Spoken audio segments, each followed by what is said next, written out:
watching RD Motoring, and welcome to the channel. Today we're going to take a look at one of the axles that I bought for my truck, and I'm going to show you what I found. So quick backstory. I recently bought a pair of 1-ton axles for my truck. A Dana 60 Kingpin front and a 14-bolt full float rear with 410 gears.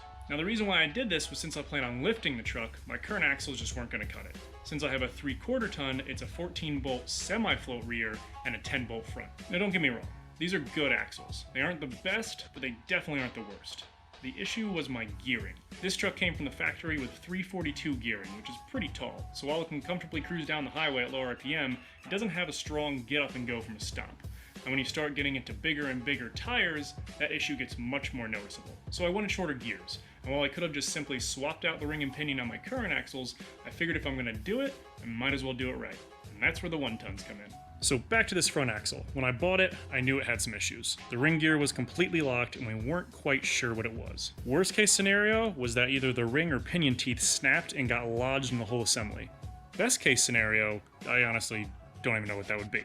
But we got it home, slapped it up on these jack stands, and started taking it apart. As you can see, the whole passenger and the driver's side over there are just completely disassembled. The whole brake assembly has to come off, the hub comes out, then you have to pull the entire axle out. You need to do this on both sides, so that way nothing's inside the side gears. Then you just need to take out these 4 bolts and these brackets that are holding it in, and you can pull the whole assembly out. So this was the moment of truth. Time to see what was actually wrong with the axle. We pull the whole gears out, and nothing is wrong. Everything's fine. You can see right here, all the teeth on the ring are alright.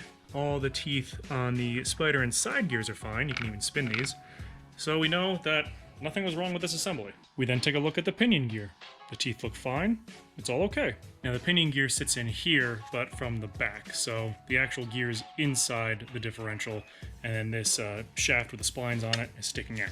So we then try to go and spin the pinion gear, and it won't move. So we unbolt the yoke, slide out the pinion gear, and this is what we find. A completely chewed up pinion bearing. I was so worried that there was going to be a huge amount of damage once we got this thing apart, but nope, that was it. So that's a little update on the progress with my axles. I need to pick up a few things for it. Obviously a new pinion bearing. The yoke, as you can see here, it's a bit broken up, and I need some hubs. I'll be sure to keep you guys posted on the progress of this build, so definitely consider subscribing if you want to see more. And as always, guys, thanks for watching the video. Take care. Have a great day.